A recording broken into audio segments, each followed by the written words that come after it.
एक बार गई थी बोलेंग गांव में, वहां कुछ कार्यक्रम रखे थे। हम शाम को पहुंचे, दूसरे दिन पहले कार्यक्रम के लिए हायर सेकेंडरी में गई तो वहां के सारे बच्चे 11th-12th के हाथ में वो बड़े बड़े दाव, दाव यानी सुरा, लंबे क्या कहते हैं, छुराई कहते हैं ना, वो लेकर आ रहे हैं, नाइफ बड़े बड़े इतने। तो लेकिन सारे साइलेंट है और प्रिंसिपल ने कहा हमारे गांव के 2 घर जल गए, इसीलिए आज कार्यक्रम नहीं होगा। बाद में 11 बजे विलेज एल्डर्स के साथ मीटिंग थी, वो भी हमें संदेश आ गया कि आज गांव में 2 घर जल गए, आज कार्यक्रम नहीं होगा।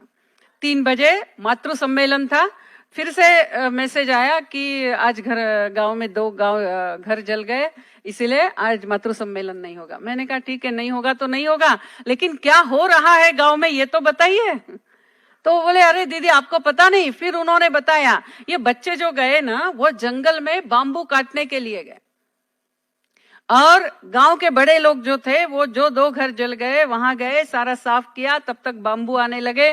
फिर बांबू काटते हुए, बांबू ही कहते हैं ना हिंदी में, हाँ, फिर उसको लगाते हुए वो बांस, फिर वो बांस के घर बनाने लग गए। मैंने कहा अच्छा फिर महिलाओं ने क्या किया? तो बोले नहीं, अभी महिलाएं फिर सब बैठेगी और वो तय करेगी कि मेरे घर से मैं क्या क्या दे सकती हूँ, क्या बर्तन दे सकती हूँ, क्या फर्नीचर दे सकती हूँ, क्या सामान दे सकती हूँ। कल्पना कीजिए, with in 24 hours well furnished घर दोनों परिवार को मिला। ये है जीवंत समाज, ये है धर्म पर आधारित समाज, ये है आत्मीयता पर आधारित समाज।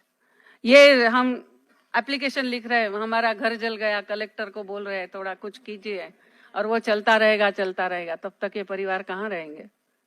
ऐसा जीवंत समाज, ऐसा और ये तब समझता है, यानी जो संगच्छध्वम संवदध्वम वगैरह वगैरह जो वेद मंत्र में गाती थी अरुणाचल में, जब ऐसे उदाहरण देखे, बहुत है, समय नहीं इसलिए मैं ज्यादा बताऊंगी नहीं, ये सब देखा तब मेरे ध्यान में आया कि आत्मीयता पर आधारित धर्म इस विश्व को यदि देना है तो ये बोलकर हम नहीं दे सकते, इसका प्रत्यक्ष उदाहरण मिलेगा, तभी लोगों को समझेगा आत्मीयता पर आधारित परिवार क्या होता है, आत्मीयता पर आधारित गांव कैसा होता है, आत्मीयता पर आधारित शिक्षा संस्था कैसी होती है। ऐसे उदाहरण हमें खड़े करने हैं, यानी पूरे मानव का कल्याण यदि करना है तो ये हिंदू धर्म, ये मानव धर्म पूरे मानव समाज में जाना ही है।